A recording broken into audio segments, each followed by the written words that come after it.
Pantai utara Pulau Jawa atau yang populer dengan istilah Pantura, Pantai Utara, yang dahulu menjadi pusat perekonomian di Pulau Jawa sebenarnya merupakan cikal bakal berdirinya bangunan rumah walet di Indonesia.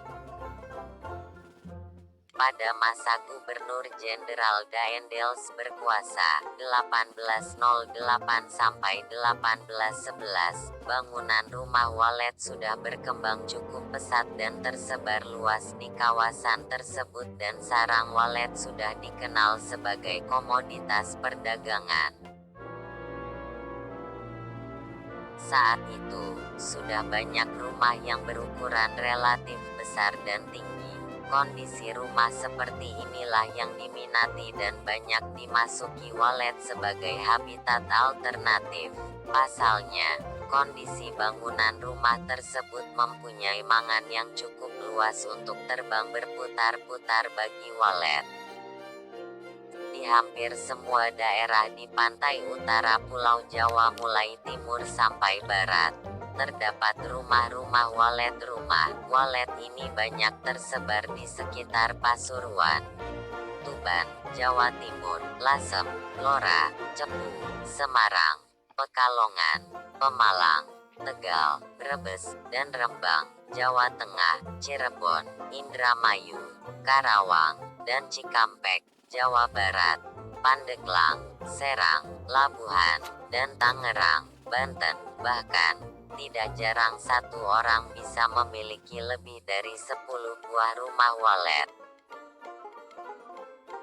Saat ini, bangunan rumah walet semakin tersebar luas dan daerah sebarannya sampai ke Pulau Jawa bagian selatan, contohnya di Tulungagung, Jawa Timur. Banyak bangunan rumah walet yang lokasinya dekat dengan pantai selatan. Bangunan rumah walet yang ada di daerah tersebut termasuk salah satu penghasil sarang walet terbesar di Pulau Jawa.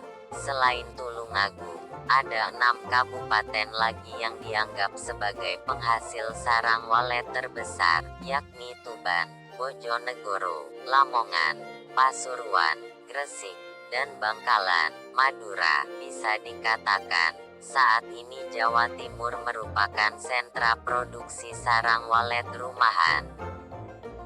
Kota Gresik yang dulu merupakan salah satu daerah penghasil sarang walet terbesar sekarang produksinya sudah merosot drastis.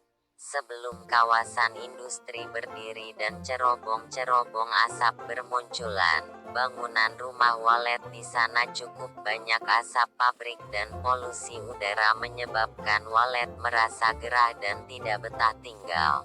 Pencemaran udara juga bisa mengakibatkan udara menjadi kering sehingga berpengaruh terhadap keringnya kelenjar saliva yang merupakan sumber air liur walet. Keringnya kelenjar saliva bisa menyebabkan air liur yang dihasilkan walet mengkristal dan dapat menyebabkan kematian bagi walet. Sekarang bangunan rumah walet yang ada di Gresik sudah bergeser ke daerah pinggiran, seperti di Sedayu dan Ujung Pangkah. Saat ini, laju pertumbuhan produksi sarang walet tidak seimbang dengan laju pertumbuhan bangunan rumah walet yang semakin tinggi. Bahkan, di sentra budidaya walet, seperti di Haur Gelis dan Cilamaya, Jawa Barat, Sedayu, Jawa Timur, dan Pekalongan, Jawa Tengah, produksi sarang walet cenderung merosot. Kondisi ini pun tidak berbeda dengan yang terjadi di Panimbang, Subang, Anyer, dan Carita. Turunnya hasil produksi sarang walet rumah ini disebabkan tidak adanya keseimbangan antara daya dukung lingkungan setempat dan pertambahan jumlah bangunan rumah walet.